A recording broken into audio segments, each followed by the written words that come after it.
Good afternoon from the Courtyard by Marriott near the Kennedy Space Center Visitor Complex. It's a really interesting hotel because it is very close to the Kennedy Space Center. So close that there's a bar on top called the Space Bar that has launch viewing areas where you could go up, enjoy some cocktails, a little bit of food, and see a rocket launch from the top of this hotel. Not only that, but some of the rooms are launch view rooms. So we're gonna go check in. Wanted to say thank you to the Kennedy Space Center Visitor Complex for setting us up in this hotel. Let's go check it out. Really is an interesting location because it's actually right next to a Lockheed Martin facility, which actually used to be where they had Space Camp.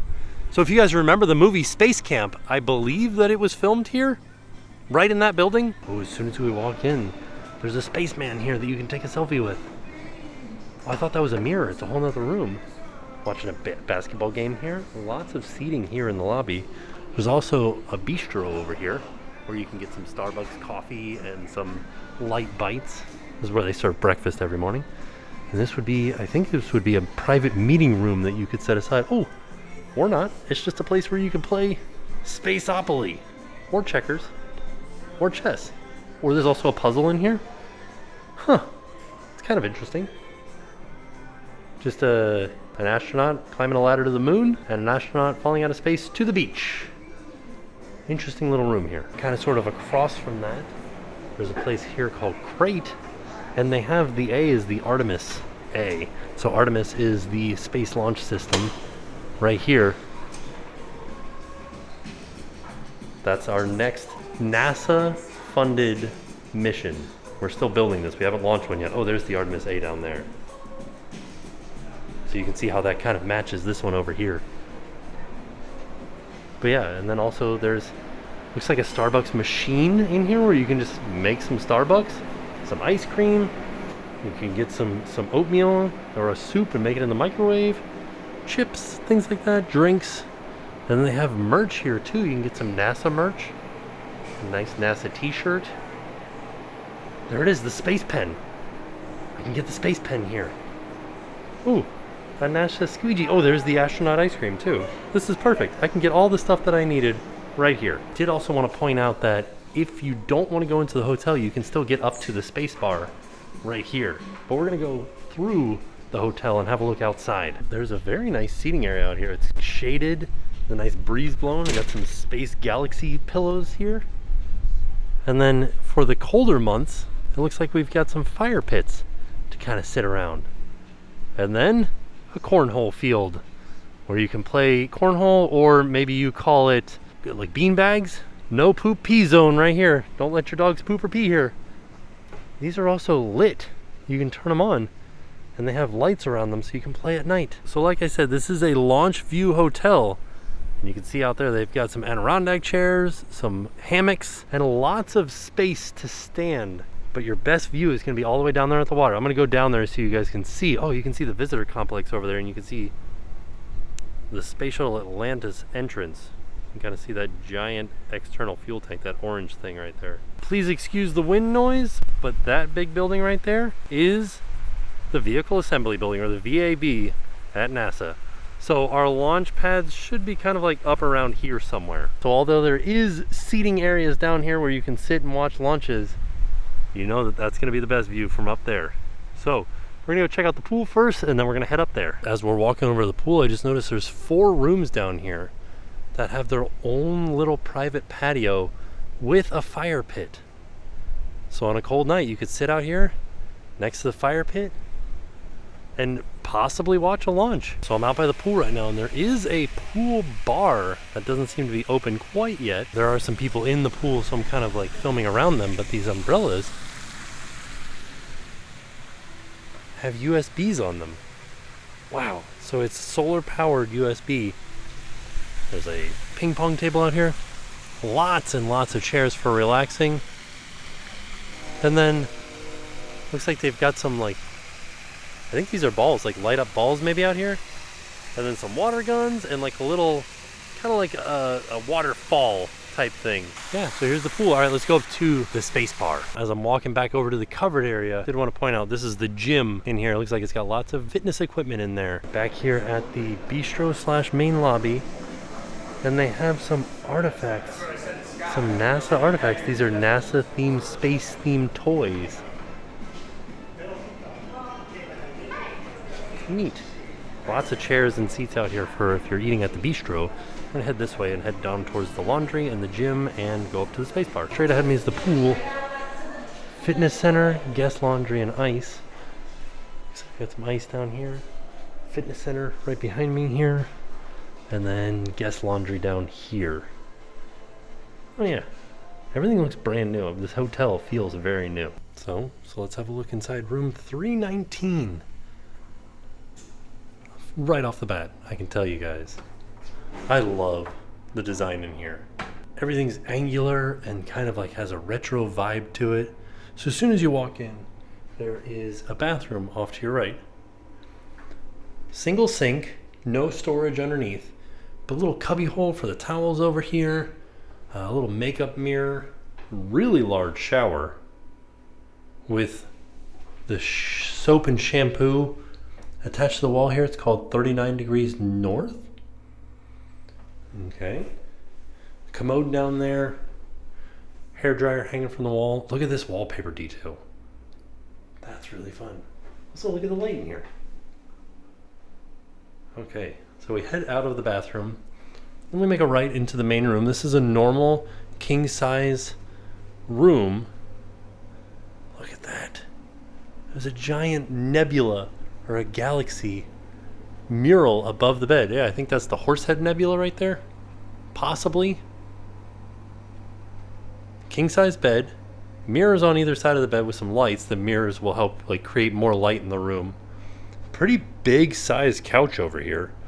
Sweet retro like floor lamp with some plugs in the top of it. I know I'm kind of going all over the place, but a coffee maker over here with some USBs. Inside of this cabinet is a microwave, which is very nice to have, and a little mini fridge. Pretty good size mini fridge for some drinks and things like that. And then of course, because this is a Courtyard by Marriott, it says, "Good afternoon, Timothy." It is 91 degrees outside. Wow. Plenty of USBs next to the bed. Right there, a couple on either side. So a little bit of storage next to the bed there. A little bit of storage over here too. Underneath this would be like your luggage rack. There's some USBs over next to the TV as well. Here's something that's fun. Well, I'll get to these later. Hold on. Let me show you this too. I think this is a little like laser projector. It projects almost like night stars up on the roof or up on the ceiling. And I'll show you guys this later today as like when it gets dark out. We'll have a look at this and we'll see it projecting up on the ceiling. But here's something that I think is really neat. So there's a book here with photography from the archives of NASA, and then also some binoculars for you to use, because if you look out the window here, this is a launch view room. So off in the distance over there, we can see the vehicle assembly building. We can see some launch pads over there, just to the right of this power pole here. And then is there, yeah, there's another launch pad right there. So this seems like it would be a great spot to come and watch a rocket launch from. Not only inside, not out in the heat, you got a beautiful view. We got ospreys flying by right now. Or if you wanted to, you could go out and sit in one of these Adirondacks out here, or in a hammock. Just like hang out in a hammock, watching a rocket launch. Sounds amazing. Another thing is there's a full-size mirror on the door of the closet on the inside and the outside. So you could get a good view from all different angles. And the other thing that I wanted to point out was when I open up the closet, there is an ironing board and an iron in here, but also extra blankets and pillows. So that kind of leads me to believe, is this a bed? It is a bed. Oh my goodness. Okay, so I looked it up. This is a nebula called Westerland 2, and it was photographed by the Hubble Space Telescope. I feel like looking at the image, it's kind of upside down and reversed a little bit. So like, if I were able to hold this sideways, you see this big cluster of stars over here? That's that big cluster right there. But like, you see how the rest of it, all the cloud work and everything is underneath, but here it's over top? Yeah. Looks cool though. All right, so we are headed up to the space bar. See what we can find up here. Out of this world food and drink. This way. The roof patio. Hello. Hi, welcome. Ooh, yeah, I like this. Lots and lots of views out here. This is where you want to be able to see a rocket launch, is up here. Look at that. Yeah, I feel like I am going to be making a reservation for here for one of the next rocket launches, just to see what it looks like. But also, I wouldn't mind being on just like floor 5, because I think we're on floor 6 right now on the roof. Being on floor 5 inside in the air conditioning rather than being out here in the sun. Lots and lots of tables. Some really interesting looking chairs over here. The space bar. Yeah. Nice little relaxing area over here as well. Yeah, this is nice. And there's really not a bad spot to stand up here. So you could even stand in the shade here and watch a rocket launch. There's just like a lot of standing room. I also feel like you wouldn't be crowded standing up here watching a rocket launch. So people will often ask me, they'll say, Tim, where's a good spot to watch a rocket launch from? I have to admit, Spacebar seems like a really great spot. I haven't seen a rocket launch from there yet, but when I was talking to the people up there, the view is good. They have food, they have drinks, and if you are staying here, you get priority to go and watch the rocket launch from up there. But they also open it up, depending on the rocket launch, they said, and depending on what time and how sold out the hotel is, they will open it up to anybody that wants to come out and go up to the space bar and watch a rocket launch. So, it kind of sounds like a good deal. Like, you're not as close as you could be, but still, pretty close. Pretty straight out view too. Also, you're up high, so you don't have to worry about like seeing over something or seeing past trees or anything like that. I don't know, seems kind of great. So I think we're definitely gonna be back to watch a rocket launch one of these days. Remember how I told you that there was a little spaceman in the corner that was like a laser projector? There it is. So there's the little spaceman off in the corner. You can see the laser coming out of it. Yeah, looks pretty awesome. Like, I think if you had kids and you brought them to this room and you showed them this and you just like set up the little spaceman, they would be impressed. So it's the next morning. This bed was very comfortable. It was nice. Like, you don't have the issue like you have at Disney where the air conditioner turns off. It stayed cool all night. It was a good night's sleep. Very comfortable bed, very comfortable pillows. And one thing that they did that I thought was really ingenious, and I'm thankful that they did, check this out. They put these little wedges behind the pillows here so you don't lose your pillow up against the wall. So like your pillow stays right there. It's so nice.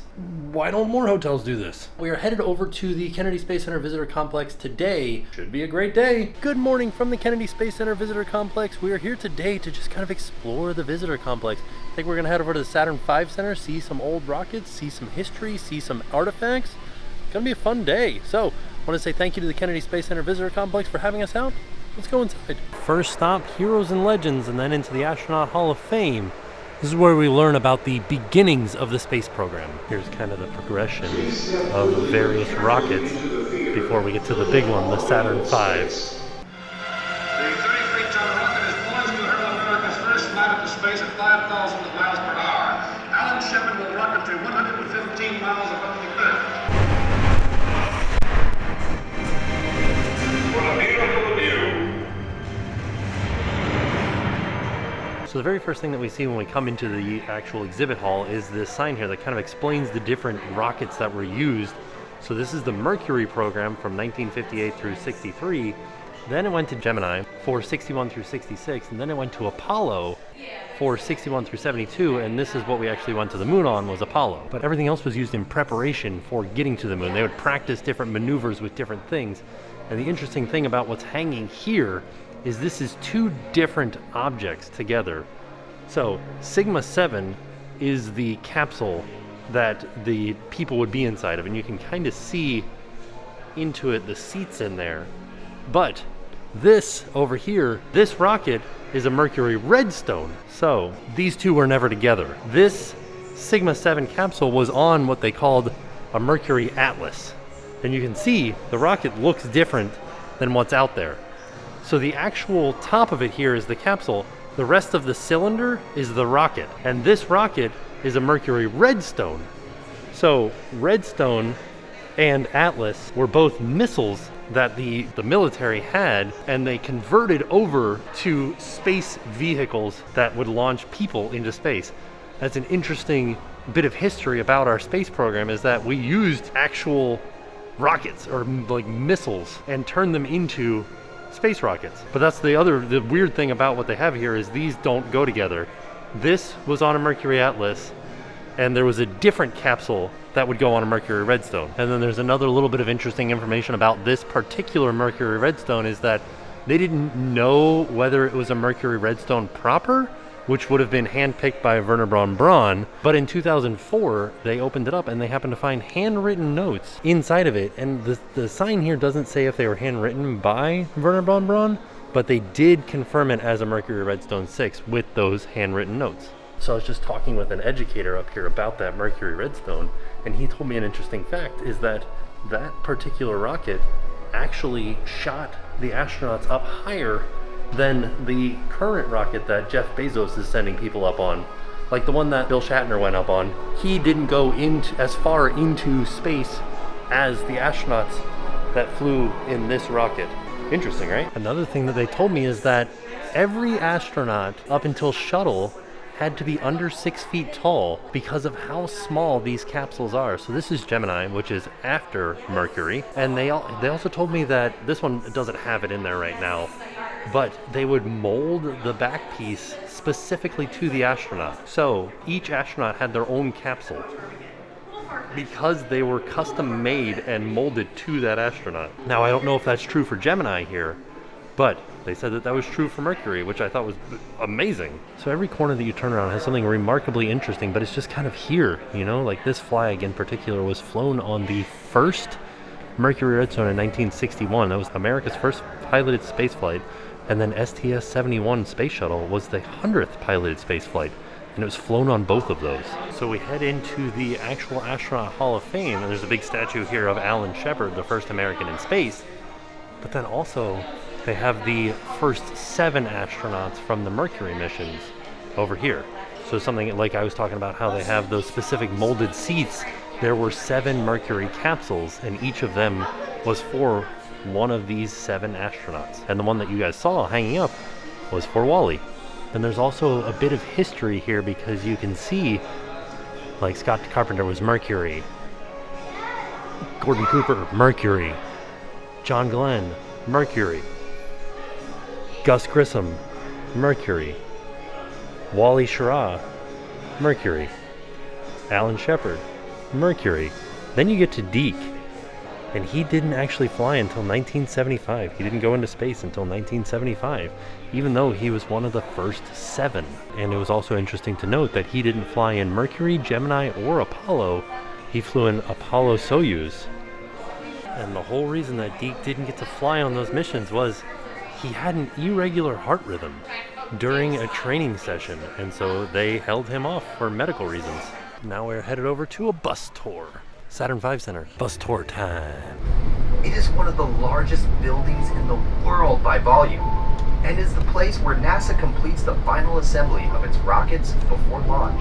The sheer scale of this building is hard to grasp, even when you're right next to it. You can actually see some of the launch pads from here, and actually SLS is on this pad that's just past the trees right there. We won't be able to get close to it to see it, but we're going to stay. It's neat that it's there. We just went across the crawler way, which actually carried that rocket out there. So you can kind of see this little like docking station over here with these posts. That's where the crawler was that had the SLS on it. But there's another crawler kind of sitting right over there. horsepower V16 diesel engines that can carry the crawler up to a top speed of, wait for it, 1 mile per hour. All right, now we're headed back to 1968 to head into mission control to watch an Apollo rocket launch. Really putting us into 1968 with some images. There's Lassie from 1968, Gilligan's Island. Greatest journey that any man had ever undertaken.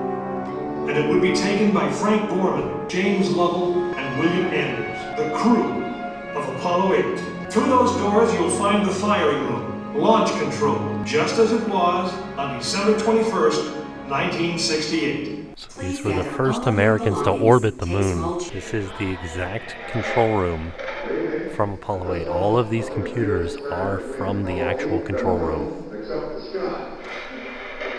You are now in the final minutes before the launch of Apollo 8. Right here, where it actually happened. Mankind is about to leave his planet behind and journey to another. It is one of those rare moments when history is not being made, destiny is being embraced.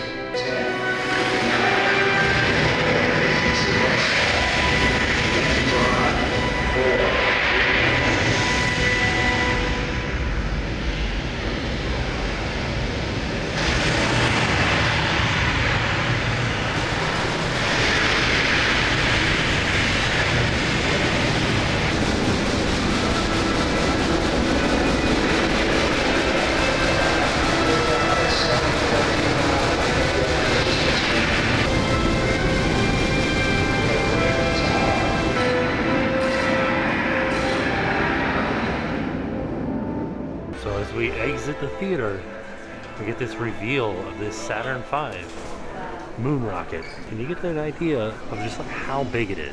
Just laying sideways inside of this building. Wow. Just based on the size of these engines.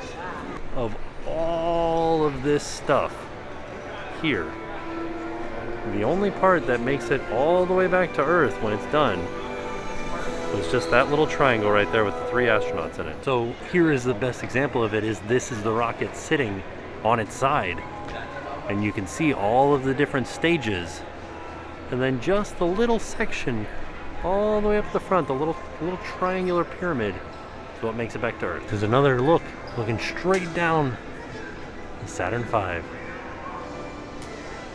It's kind of genius that Apollo 8 is the one that went around the moon, and they actually made a giant 8 around the Earth and around the moon. There's a whole display in here on the Fisher space pen. Oh, they have the original astronaut space pen. And there was this meme online for a while. They're like, why did you have to make this space pen that could write upside down and underwater and like all this other stuff? They're like, why didn't you just use a pencil?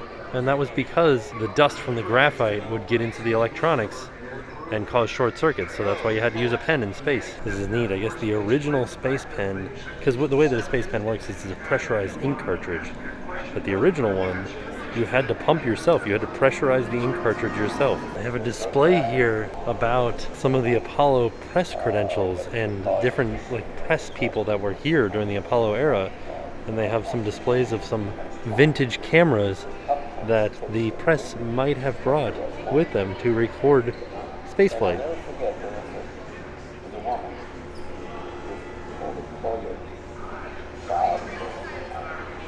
There's so many interesting artifacts in this building.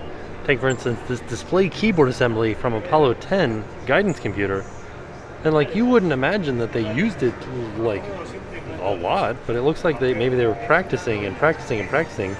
But how worn the buttons are. And the same thing, Jim McDivitt's flashlight from Apollo 9.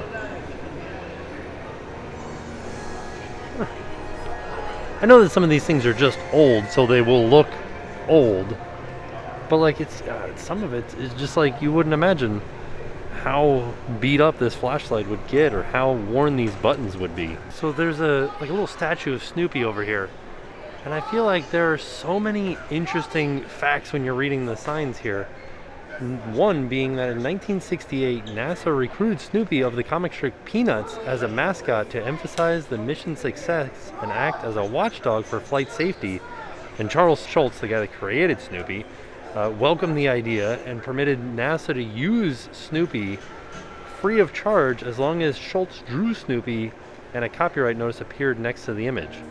And then the other thing that I thought was wild is that it says later in May of 1969, an estimated 1 billion people watched on television as Apollo 10's Charlie Brown command module and Snoopy lunar module traveled to the moon from Kennedy Space Center as a rehearsal mission for the historic moon landing of Apollo 11. Charlie Brown, which was the command module, returned safely to Earth after 31 lunar orbits and is now on display in the Science Museum of London. And Snoopy, the lunar module, remains in solar orbit to this day and is the only surviving lunar module sent into space. I had no idea that there was a lunar module named Snoopy. There's also an MTV Moon Man here. You guys remember the MTV Moon Man? There are new things since the last time that I was here, like this lunar module access hatch I've never seen before. the Apollo astronauts access to the docking tunnel, which was 16 inches long. This allowed them to safely transfer between the command service module and the lunar module. It was tested on Apollo missions 9 and 10 prior to the actual moon landings. Wow. So you had to fit through, like astronauts had to fit through this opening. Like it's not that big. And then there are other things here that just don't look that old. Like when you think of an astronaut, this is what you think of. But this particular setup was from 1970. Like this still looks current. Like I know that we have new spacesuits that look totally different, but like this is for the most part what they look like. And then these are the moon boots. These are from 1969, and I don't think that these ever went into, yeah, this one was used in training, and this is, I don't, it doesn't say if this one was used in training or not, this helmet. Here's a fun fact about this is a lunar rover. One, it was packed down. It was like, they show it here, how it was folded up, and then they had to pull it out, and it would unfold as they pulled it out, or they had to unfold it. But this rover never went to the moon. And you know how I know that? Because any lunar rover that went to the moon is still on the moon. Like they didn't have enough room to bring it back. So this one was made and never sent up to the moon. Here's some fun moon facts. It's the only place humans have set foot on beyond Earth. It's 4.6 billion years old. Gravity is 1/6 of that on Earth. So if you weigh 100 pounds on Earth, you only weigh 16.6 pounds on the moon. Full moon appears larger than usual once a year. This happens when the moon is at the closest point to the Earth, resulting in a supermoon. And one lunar day equals 27 Earth days. Well, it's a quarter of the size of the Earth. That's remarkable. I'll also say, if you ever get the chance to come to this building, be sure to check out this Ad Astra per Aspera, A Rough Road Leads to the Stars, because this is a memorial to White, Grissom, and Chaffee, who all died in Apollo 1 on the launch pad for a plugs out test. There was a fire inside of the capsule, and the inside of the capsule was like 99% oxygen. So I think the fire lasted a total of 8 seconds. This is a display of stuff from Ed White, and he was the first to use jet propulsion to maneuver in space, and this is the actual jet propulsion unit that he used, which is wild. Like this looks brand new, but that happened in the 60s. There's some interesting displays in here for Roger Chaffee, Edward White, and Gus Grissom, and it's like some screens that give information about them, and then they disappear. Like the screens go translucent and you can see some artifacts inside of these cases. And then they have another reveal here of the actual door from Apollo 1 that prevented them from being able to get out. These are the block hatches from Apollo 1, and this is the reason that they couldn't get out when there was a fire inside of the cabin. The main spacecraft hatch removed inwards and used air pressure and latches to hold it in place. The outer spacecraft hatch removed outwards and used latches to hold it in place. And then there was a boost protective cover that covers the spacecraft hatch during launch. So all of those things had to be removed or opened before you could get the astronauts out. So the original block hatch was designed to be open in 90 seconds, and then they redesigned it to be able to be opened in 5 seconds. So this is the redesigned block hatch right here that you could open in 5 seconds if there was a problem. This is kind of fun. There's a little spot over here that says leave your footprints on the moon. There's a projection on the ground, and when you walk across it, there are footprints left behind. And then also there's a piece of the moon here. This is part of the lunar sample, and you can touch a sample from the moon. Wow. There it is. I did it. I've touched the moon before, and that was brought back on Apollo 17. Well, that's interesting. The sign here says that this piece of rock is 3.7 billion years old, and it is older than 99.99% of all surface rocks on Earth. Over here in the wall, they have a lunar module trainer that the Apollo astronauts would use in preparation for their actual trip to the moon. And you can see this is what it was like. Like if you were up on the moon, you had to be able to maneuver around in this tight space. Wow. Now there is an area here that looks like a vault. It's called the Treasures Gallery, and this has a lot of Apollo era artifacts. The biggest of which is the Apollo 14 capsule. Wow. Amazing. You can see this is the newly designed block hatch 2 that can be opened in 5 seconds. Also, look at how tight it was inside of there. 3 astronauts sitting side by side in all of their suit and equipment. I'm just surrounded by stuff, electronics, buttons. It seems like it would be a very difficult job. So I stepped outside of the Saturn V building, which is what this is. This is the outside of the Saturn V building. And there's actually launch viewing from over here. And you can see the two pads, both 39 pads, 39B and 39A. And 39B actually has SLS on it. We're gonna go get a closer look at it from up at the top of these bleachers. Yeah, so from the top of the bleachers over here, if we zoom in on 39B, we can see Space Launch System, the SLS, which is the next rocket system that will carry men to the moon. And then if we slowly pan over, we should see 39A, which is SpaceX right now. SpaceX launches from this launch pad. Back inside, and the SLS is dubbed the Artemis mission, which is very interesting because they were going back to the moon with it, and the people that went to the moon, the first person that went to the moon was on Apollo, and Artemis is Apollo's twin sister. All right, it is time for us to head back to the main visitors complex. So let's hop on a bus. On Kennedy Space Center, the land bald manages eagle the Fish and nest. Wildlife Service, because this is a wildlife And refuge. that tree We have federally listed right scrub there. jays and federally listed beach mice. There's a Project new that we hangar have, being and built it's not for really new. It started in SpaceX Starship. 2010, but it's been And you can see they ongoing have some since we were tower having segments for the new problems launch with pad when they're there were building. bad storms, hurricanes. So after the Saturn V Center, I just kind of came back to this main area and just kind of like looked around a little bit, did a little bit of shopping, and that was it. So I think that'll do it for us here from the Kennedy Space Center Visitor Complex. It was a good day. Got to see some stuff that I hadn't seen before. Saw some stuff that I have, but it was always good to see it again. That's one thing that is neat about the Kennedy Space Center Visitor Complex is every time you come, you might see something new. They might have added something. They might have like moved some stuff around. They might have put new artifacts out.